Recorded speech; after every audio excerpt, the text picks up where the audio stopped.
meu nome é Kurt Helmut, né? Sou carioca, nasci em Botafogo e com 1 ano de idade eu vim para Niterói, né? Vim para o bairro do Barreto e lá tô até hoje, né? Gosto do bairro, amo o bairro demais, mas sou uma pessoa tímida, né?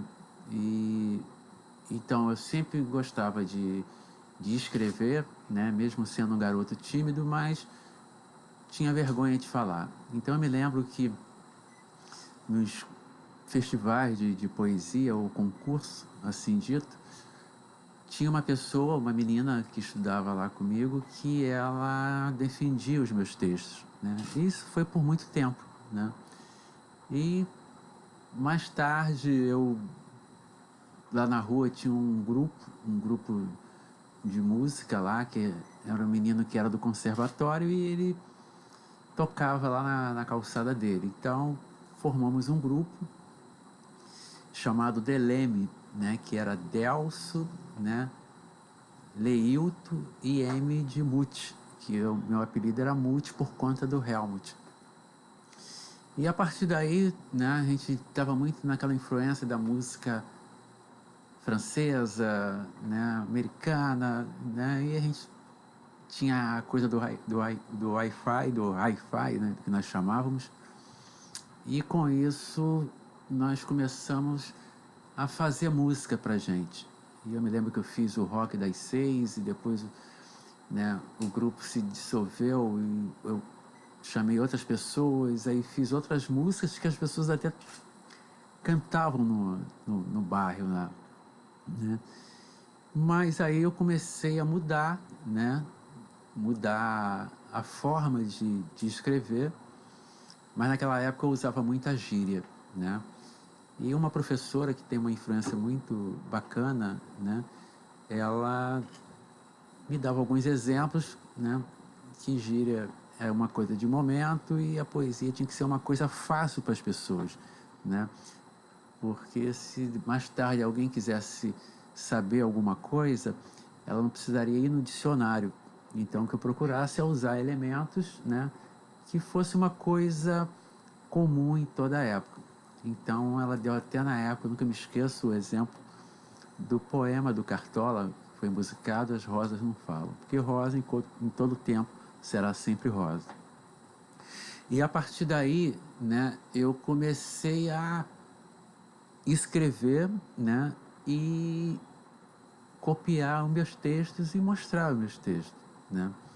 E fui mostrando a um, mostrando a outro, e depois, com a ajuda de outras pessoas, fui datilografando meu texto, eu fazia cópia para passar para outras pessoas.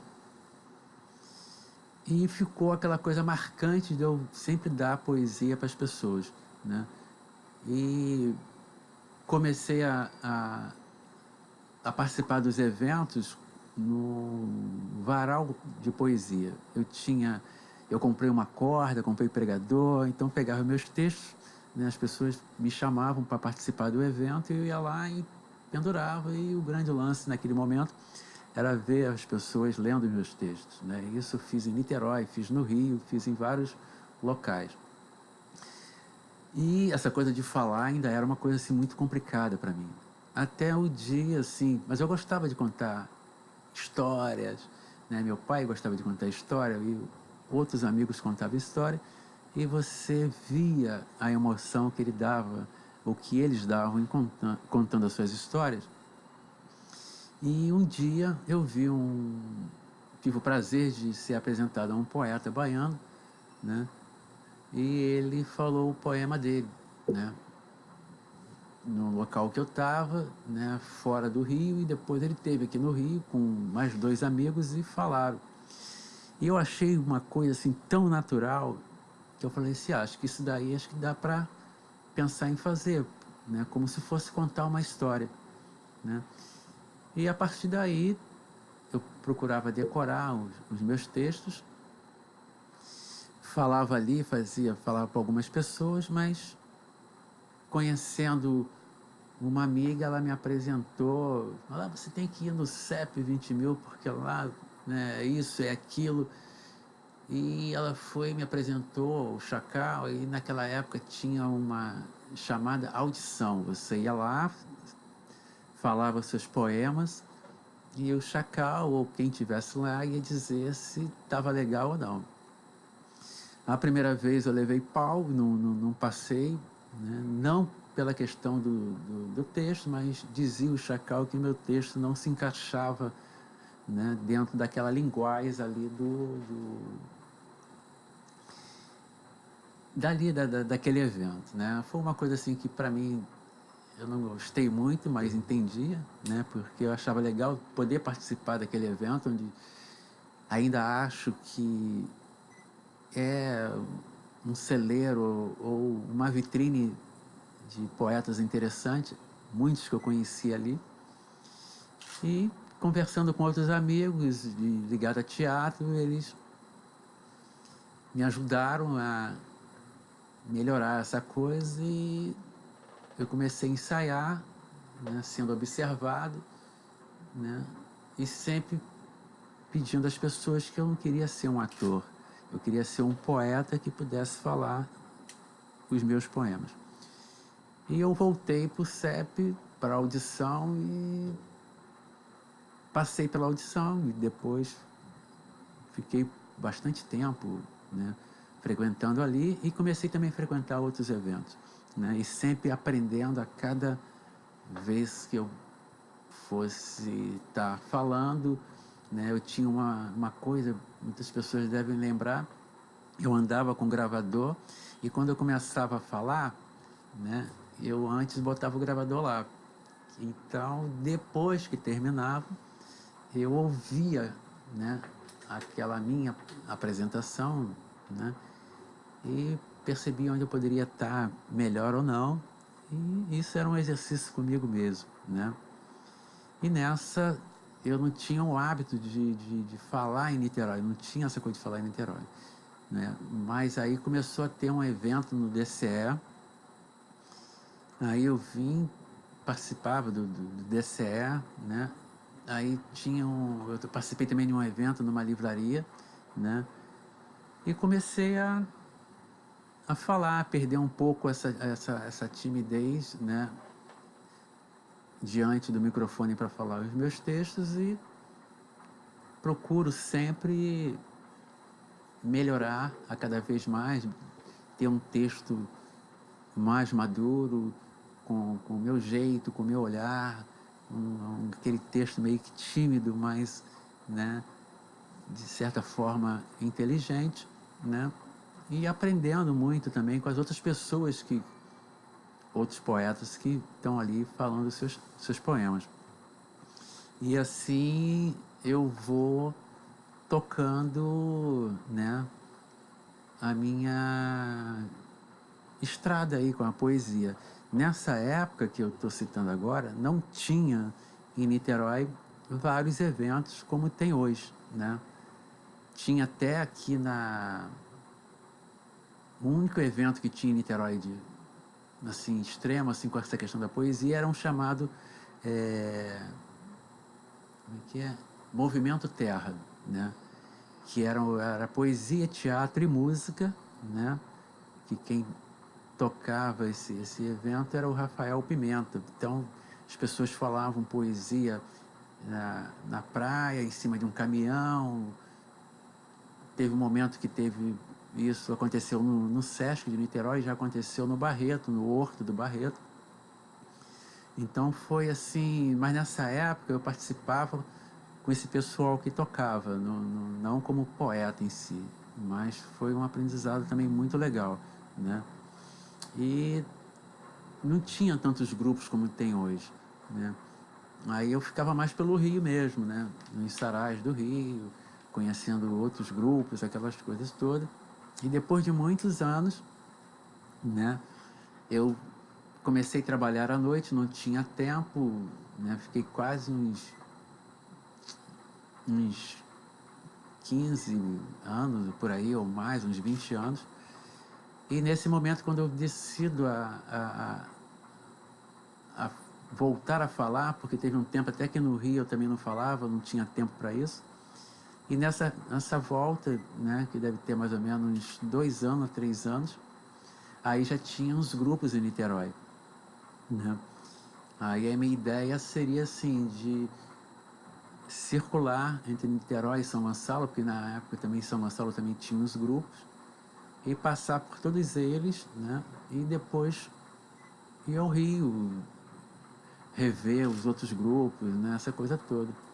E assim eu venho fazendo essa trajetória, né? Conhecendo pessoas, né? Aprendendo com elas, né? E de certa forma recebendo conselho, né? De como eu posso, né? Ser mais interessante, né? Sem ser extravagante, né? E acho que é isso aí, é o dia a dia, né? De cada um, né? Eu tenho uma questão muito séria com essa questão dos meus poemas, né? Eu já fui muito a São Paulo para falar poesia nas rodas que tinham lá, porque tinha uma pessoa que era daqui do Rio, um amigo Casé Pessini, ele foi morar lá, então ele conhecia as pessoas que estavam se organizando, aí dava um toque na minha pessoa, como em outras pessoas, e a gente íamos para São Paulo para falar nossos poemas. Numa dessas, participei até num programa na TV Cultura, né? Falando na época, até quem era o repórter, na época era o Zeca Camargo, mas ele convidou esse amigo e esse amigo convidou a gente foi eu, a Marta Pérez e o Rodrigo Cabelo lá nessa época para falar poesia. E hoje em dia, né, é um prazer, assim, tipo, como o cara que gosta de jogar bola, eu gosto de falar meus poemas. Eu até jogo bola.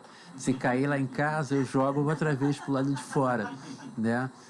Mas eu sempre... O pessoal me chamava muito para jogar bola porque o campo era do lado do valão. Então, quando a bola caía no valão, aí me chamavam para ir lá pegar a bola, mas jogar para eles outra vez. Então, eu falei assim, pô, de repente, o que eu vou fazer? Eu vou falar poesia e chamar eles, né, para me assistir. Então, eu acho que tem uma coisa bacana também no bairro, que muita gente me chama até de poeta, né?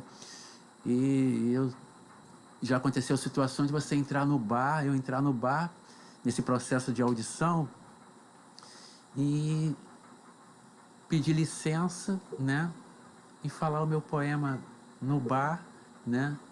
E de repente as pessoas gostaram, então, e dar uma atenção, ter um respeito, né? Então acho que isso é bacana, né? Você usar a, a poesia em vários setores, em vários ambientes que não é comum, né? Você ter a poesia no cotidiano e a partir de você perceber que as pessoas gostaram por ter sido você e gostaram porque a tua linguagem elas conseguem entender também, né? Então isso me deixa muito feliz. E tem uma coisa assim, já aconteceu situações de eu estar falando, os caras fizeram um evento no MEA, aí o evento deveria ser dentro de um espaço, mas houve uma mudança lá e acabou sendo numa praça. Aí eu fui pra praça, né? Aí eu falei assim, pô, falar na praça? Aí eu falei, não, eu vou. Né? Não tinha como sair, eu já estava lá. Pra quem é tímido, hein? E Falar na isso praça. aí quando eu comecei a falar, né? Falei tranquilamente. Quando eu terminei, aí eu estava ali conversando com uma menina também que falou, e tinha um senhor do lado, né? E ele falou assim para mim assim, eu poderia falar contigo? Assim, pode falar. Ele falou assim, pô, rapaz, eu tava no ponto do ônibus, né? Esperando meu ônibus para ir para casa e comecei a ouvir você. E você mexeu comigo. Eu não tenho esse hábito. E eu fiz questão de vir aqui para apertar sua mão e falar o quanto você me fez bem. Então, né, são situações que eu acho que a poesia me colocou ali diante disso, né? Tinha um amigo também que ele fazia um trabalho no hospital, ali no Rio Comprido, Hospital Pedro de Alcântara, que é um hospital só de mulheres com distúrbio mental, mas é um hospital de passagem, elas são pegas na rua, né? Aí levam para ali, elas ficam no máximo 6 meses. E esse amigo, ele tinha um sarau dentro desse hospital, né? E ele sempre chamava as pessoas lá no CEP, o Casé chamava. E uma vez me chamaram para um evento ali perto da casa dele, eu chamei, ele foi, e eu me senti na vontade também de ir no evento dele. E uma coisa bacana é que quando eu comecei a falar, né, teve uma mulher, porque tipo assim, tinha as pessoas que ficavam olhando, né, tinha os médicos que ficavam acompanhando, as enfermeiras. E na hora que eu comecei a falar, teve uma mulher que conseguiu sair daquela arrebentação, vamos dizer assim, e me segurou pelos ombros e falou assim: isso aqui é minha vida, você falou, é minha vida, é minha vida. Eu fiquei assim porque eu também tinha entendimento que talvez um verso daquele que eu falei foi forte para aquela pessoa, né? Então ela queria, da forma dela, né, naquele momento dela, demonstrar o quanto, né, aquele texto foi importante para ela, porque mesmo que eles não conseguissem se comunicar da forma que a gente acha que eles deveriam estar se comunicando, o médico falava que eles entendiam tudo super bem. Só a questão na hora de transmitir é que tinha esse entrucamento, né? E ela se reconheceu ali, né? Justamente, justamente. Então já teve assim várias situações, né? Teve situações de eu estar em Santa Teresa para falar com um poeta que já faleceu há uns 2 anos, chamado Jorge Tufik, que um grupo de poetas de Santa Teresa foram fazer uma homenagem para ele. Por quê? Porque na juventude dele morou no Rio. E ele veio, né, aí tinha que falar um poema dele e um poema meu, né? Aí eu falei o meu poema e falei o poema dele. Aí quando eu estava assim na primeira linha do poema dele, ele levantou, né? Aí eu achei aquilo bacana, né? E depois ele veio, falou comigo, e já tinha uns senhores lá também que gostaram. E depois tinha um show do Cláudio Dalsberg, e ele acabou me chamando para falar os mesmos poemas no show dele ali, né? Nessa linha de jazz que o Cláudio faz muito bem. Então eu acho assim, existem outras histórias, né? A coisa assim que a cada vez que eu estou, né, em eventos para falar, são situações que você não tem controle e elas também te pegam da mesma forma que você consegue emocionar algumas pessoas, elas também me emocionam na medida que elas colocam para mim a importância que eu gerei naquele momento que estava falando para elas. Então isso para mim é muito gratificante, né? Você tem, desses poemas que você falou, nessas histórias, você tem algum com você ou de memória que você possa falar? Tenho. Tá? Tem um poema, né, que eu chamo ele de Grande Jogo, né? É que eu sempre gosto assim do que eu penso em me comunicar, eu sempre uso um elemento e vou falar das partes daquele elemento do que eu quero passar, da minha emoção. E no momento, né, eu vou estar falando aqui esse poema chamado Grande Jogo, que é uma forma carinhosa de dizer para o outro, né, o quanto você gosta, né, da pessoa. Então é o Maracanã. Estou com o Maracanã da vida cheio de saudade de você. E ao ouvir a sua voz, enche-se toda a minha arquibancada emocional. As cadeiras especiais lotam só para ver os seus olhos. Da geral, eu me multiplico, ficando mais próximo do seu sorriso. Do lado de fora, a minha expectativa faz fila, dando 3 voltas no estádio só para ver você. Então, quer dizer, esse foi um dos poemas, né, que na ocasião eu falava, né? E tinha um também que eu sempre que fazia as coisas, né? Eu colocava esse poema na capa, mas nunca falava esse poema. E uma vez esse amigo, né, baiano, um poeta e ator maravilhoso, esteve aqui no Rio, aí tinha um evento que eu participava também no Museu da República, né? E eles estavam homenageando o Paulo Leminski, né? E teria que falar um poema do Paulo Leminski e tinha que falar um poema da pessoa. Aí eu convidei o Cuca para ir para lá e pedi permissão se ele poderia falar. O Paco Kaki falou que ele poderia falar. E ele falou que ia falar um poema meu, né? Cuca, esse poeta baiano. Isso, o Cuca Matos, Eduardo Matos. Aí ele foi e falou um poema meu, mas ele falou um poema que eu nunca tinha dito, mas eu achei uma coisa tão bonita, que primeiro eu falei assim, pô, como é que eu escrevi um negócio desse, né? E como o Cuca consegue pegar essa coisa simples, que era a ideia mesmo, e passar com um poema aqui entre essas pessoas. Aí eu achei que eu deveria falar aquele poema. E por um tempo, né, eu falei esse poema que, na realidade, o título dele é Poeta, que eu falo o seguinte: eu sou poeta, talvez diferente de muitos, já conhecido por você, mas eu sou poeta, aquele que não fala ou fala, aquele que não olha ou olha. É, eu sou poeta, no centro, olhando os cantos, em um dos cantos, vendo o centro e os outros cantos. Felizmente sou poeta, não me cobre por isto. Nasce uma flor, nasce um pássaro, nasce uma criança, e tudo surge, a água, o vento e o poeta. Eu sou a poesia, né? E comecei a usar esse texto em alguns momentos, algumas ocasiões, né?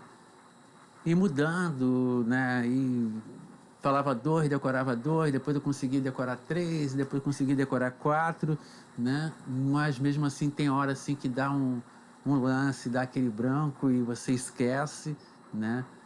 E antes eu tinha vergonha de mostrar que eu esqueci, mas de repente eu volto a dizer, eu não tenho que ter vergonha porque eu não sou um ator, eu só sou um poeta que gosta de falar os seus poemas e é normal que isso aconteça, né? Então eu me sinto assim super à vontade, né?